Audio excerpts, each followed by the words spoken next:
All right, we're back with the association. We're back with the NBA here on Sunday, December 29th. We have only got 6 games in the NBA today. Of course, before we get, I believe, 8 coming up tomorrow on Monday, but there's some value today, and there's especially a lot of value in our 3rd game of the video. So be on the lookout for that. I am personally putting a lot of money on that game because I just don't understand the line. I could be missing something, and we're going to go over that game in full. It's a team that we pick a lot, so I believe it's like 4 teams. It could be either the Pacers, Hawks, Lakers, or Pistons, and only 2 of them play today. So it's one of those 2 teams. Be on the lookout for it in a minute. And folks, before we get into the predictions, make sure to hit that subscribe button down below for more NBA predictions daily here on the channel. Again, we're taking this all the way until the NBA playoffs. So make sure, again, you stay tuned to the NBA every single day. And yeah, let's keep on moving here at the NBA season. We'll start things off with the Magic and the Nets. But first, folks, make sure to go check out our college basketball best bets that dropped an hour ago. We've got some great games today, like High Point University and Norfolk State. And yeah, we've got Minnesota taking on Morgan State. So we've got some games, man. Go check that one out after you're done watching this video. Link is in the description down below. NFL predictions are out on the channel. Obviously, those games start in an hour today, so make sure to check that video out. Make sure to go check out our college football predictions. Obviously, here's the full schedule, the whole shebang. Let's now get into the video. And folks, if you haven't yet, though, make sure to hit that subscribe. Make sure to hit that subscribe button down below for more. I already went over that in this video, I think. Okay. Enough promo, let's do it. Nets and Magic. We're going with the Magic to start things off. Guys, the Nets are actively moving everybody. I say it every time we talk about the Nets, but I have to mention it again. Schroeder's gone. Now it looks like DFS is about to be traded too. Now, I don't know I don't know the validity, I think that's the right word, of that report I saw today about how DFS is about to go to the Memphis Grizzlies, but if I remember the trade right, it was Luke Kennard, somebody else, and a first-round pick for DFS. I think the Grizzlies are getting scammed in that trade. I really think they are, so I hope it's not going to happen for the sake of the Grizzlies. Actually, I don't care. I'm a Lakers fan. Do that trade. I don't give it. Yeah, do it. Who cares?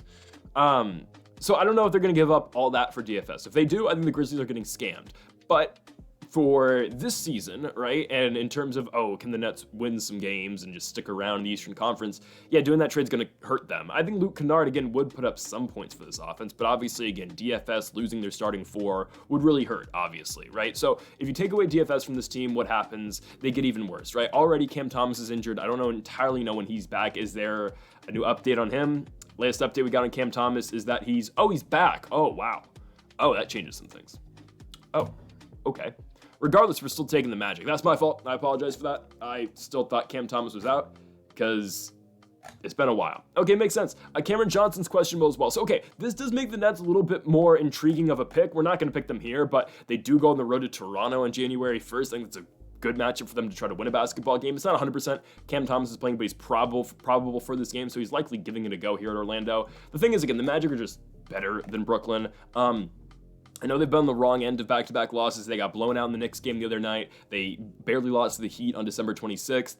But now here they come again, taking on Brooklyn, and it looks like Paolo Banchero is close to coming back. Banchero's ramping up his rehab. He's nearing a return. I'd expect first couple games of 2025, Paolo Banchero should be back, and that only means Franz Wagner will come back shortly after. Again, probably like 3-4 weeks after, but we should be hoping for a February return for Franz Wagner, and hopefully a De'Aaron Fox debut for the Orlando Magic, because Sacramento, hey, yesterday picked the Lakers, told you to hammer -2.5, regardless of who plays for the Lakers. The Kings just suck.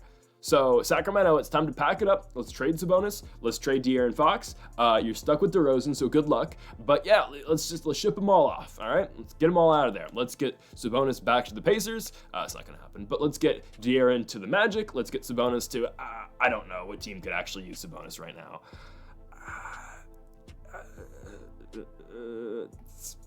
Dallas. Let's get Sabonis to Dallas. I don't know who Dallas would trade, but let's just make that happen. Let's start cleaning the house in Sacramento, because they're going to suck regardless, so just might as well get rid of your guys. Give me Orlando, though, to cover against the Brooklyn Nets. Again, Paolo's coming back soon. The Magic, though, again, I know they're injured, but still, Anthony Black, Jalen Suggs, KCP, Tristan da Silva, and Goga should be able to go out there and beat Brooklyn, especially with the depth, too, of course. We're talking about guys like Jonathan Isaac and Wendell Carter Jr. coming off the bench. Again, that's where Orlando beats teams, because their bench is so deep. Again, yes, right now it is struggling because, and well, hell, you still got Cole Anthony coming off the bench as well, but, it does they do struggle right now, again, because Banchero is out, because now Mo Wagner's out, Franz Wagner's out for the season. But again, that's why they need to go out and get a guy like De'Aaron Fox. That helps his team so much. Get De'Aaron to Orlando. I'm going to keep talking about it every single day we talk about the Magic. For the Nets, again, Cam Thomas is back, but here's the thing. His first game back, and this is for most stars in the NBA, their very first game back, they kind of don't play all that well. It takes them a couple games to get their footing back. Again, I'm hoping by the time they play the Raptors on January 1st or late December, I don't know when they play before New Year's, when they play the Raptors, I think, hopefully Cam Thomas is better, and we will take the Nets to go to Toronto and win. But in this one, give me Orlando to take care of business and beat the Brooklyn Nets and cover the 6.5 points. Next up, we go to Boston, Massachusetts. The Indiana Pacers versus the Boston Celtics. No, the pick I'm absolutely hammering is not this one. It's the Indiana Pacers. God, it's just... Jaylen Brown scores 44 points in their first game. Two teams just played. I think Indiana, again, I still think they're a top 8 team in the East. I believe it. They're obviously number 8 right now, like very far out the top 7, because Atlanta keeps winning. Miami's doing their thing. Pacers might have the same record as the Bulls. Oh, man. They're going to go on their run. They'll go on their run. Hear me out. Milwaukee on New Year's Eve. Who knows if Giannis plays? He'll probably be back by then. Damn. Okay, it's fine. We start off 2025. Heat win, probably, hopefully. Phoenix win. Brooklyn win. Chicago win. Warriors at home win. Cavs back-to-back. I don't know. I'm holding out hope for Indiana. I think they'll be okay. I think they will. I think they are going to still be a playoff team. Unfortunately, they have no hope of beating the Celtics. We just saw this game. And what happened? The Celtics won by 37. I think Indiana cleans it up. I think that's certainly a thing, that they clean it up and they don't lose by 37, but they still lose. So that's why, again, we're taking Indiana to go out here and cover the 11.5 points. But do they win it, guys? As much of an Indiana Pacers homer as I am, I can't tell you the Pacers are going to Boston winning. It's even a homer pick to say that Indiana's going to cover the 11.5 points. But hey, if the only positive I can take away from the first matchup is that Tyrese Halliburton led the team in points, I'm going to take it. It was only 19, but hell, Tyrese said 19-9. More of that, okay? More of that Tyrese. More than the 6 shots or 4 shots he took in the game where they lost to the Thunder the other night.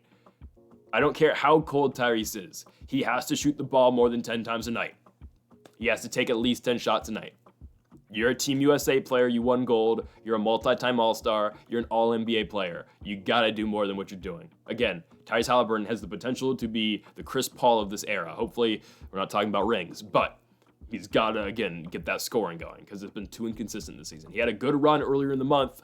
Let's get it going again, Tyrese. They're not going to beat the Celtics, but hopefully they can cover and look kind of decent. I don't know. This is the play I was talking about earlier. Hawks, Raptors. I don't get it, guys. Am I missing something? Am I missing something here? I completely understand Atlanta's injured. I completely get that. Dyson Daniels probably won't play. He didn't play the Heat game, and I get it, second half of back-to-back. But still, look at Atlanta's injuries, right? Larry Nance got injured in the game against the Heat, probably a no-go in this game against Toronto. Bogdanovich didn't play the Heat game, but who knows if he plays the second half of the back-to-back. Dyson Daniels didn't play the Heat game due to an illness. I think he probably play this one. I mean, is the illness that bad? I'm hoping he goes to Canada for this one. Onyeka didn't play the Heat game. I doubt he plays this one, but Onyeka should be back, though. They said he's going to miss 3 or 4 games. It's kind of coming up on that time. I don't think he'll play this one, but again, as Onyeka comes back soon, that means Clint Capella's likely on the way out. He's probably getting moved, and hell, maybe Atlanta goes out and gets a guy. I don't know. Domantas Sabonis. No, I don't think that happens, but hell, maybe, actually. They could... Honestly, yeah, throw something at the Kings and get Sabonis here. Throw Clint Capella a couple firsts. Kobe Buffkin's out for the year, throw him in there. Get Garrison Matthews out of here as well and say, there you go, Sacramento. Have fun tanking. I'm serious. They should do something like that and try to get Sabonis. They're not going to. Maybe they should. Okay, I get it. They've got all those injuries, but all right, Dyson Daniels probably plays, maybe. But even if those guys don't play, guys, they still got Trae Young. You still got Jalen Johnson. You still got DeAndre Hunter. Clint's still here for now. Ricochet. What, the Raptors are going to beat them?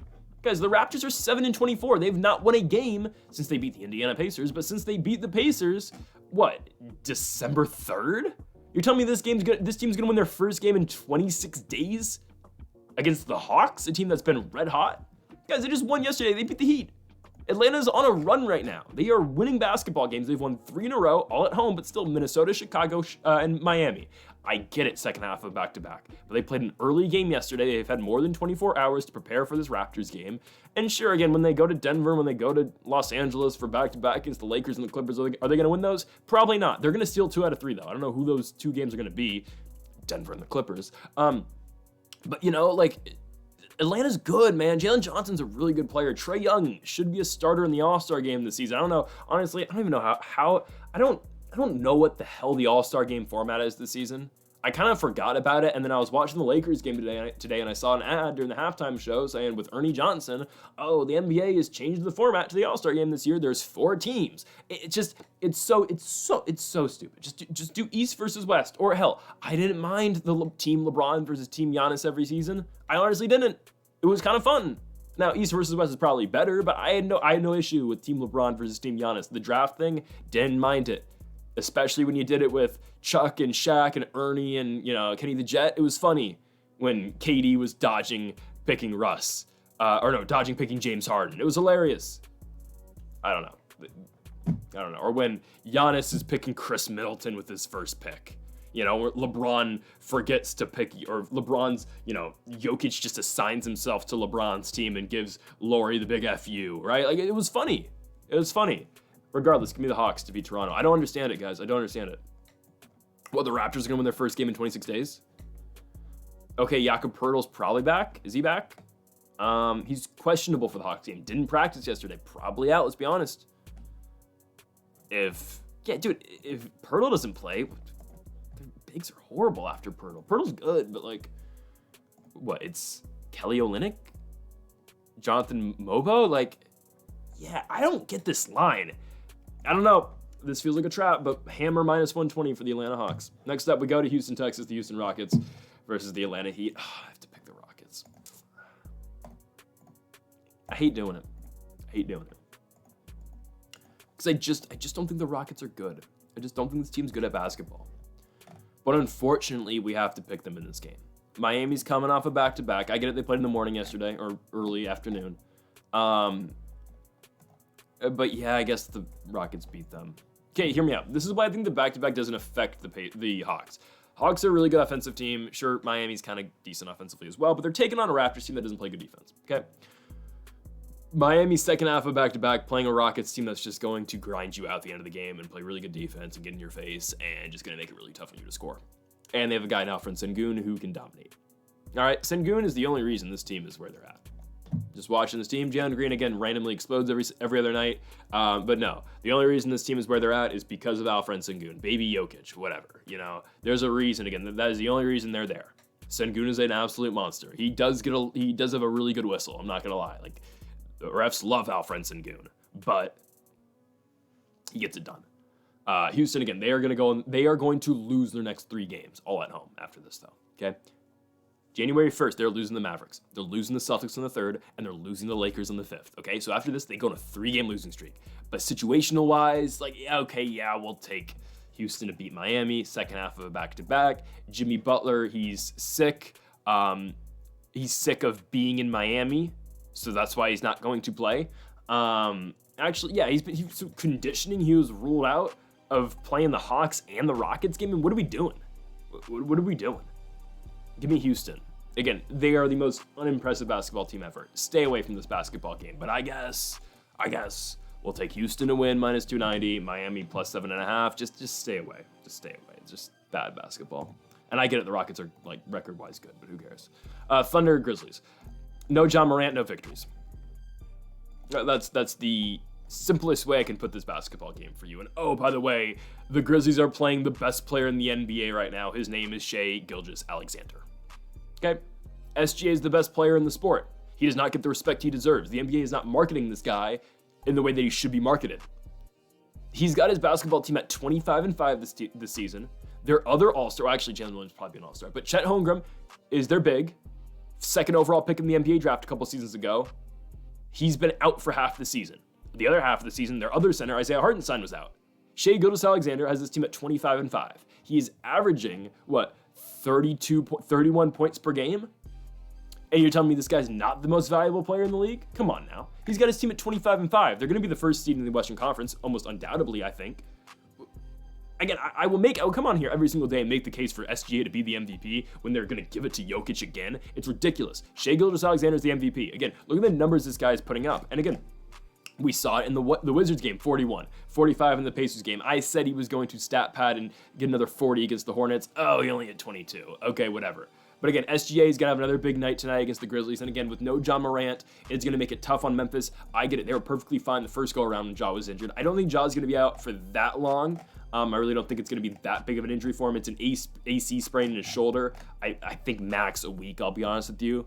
I think he'll probably be back. When do they play the Lakers? He'll definitely be back for that. They don't play the Lakers for a while. So again, I think he'll be back by their next home. He'll probably, I don't know, maybe he'll miss the entire road trip. He'll be back January 6th against the Mavericks. If not, he'll be back earlier. Maybe we can expect probably January 3rd against the Kings. We'll play one of the two games with the Kings and the Warriors when they're in California. But without Ja Morant, I get it again. The Grizzlies were fine without him the first time around because Jaren Jackson is that good, and Jaren Jackson honestly should be an All-Star game starter this season. The way he's shooting the rock this season, of obviously the defense that he plays, and again the efficient scoring that he has been putting on this season. But they're not going to. Jaren Jackson just doesn't have the name, so he's not going to be an All-Star game starter this season.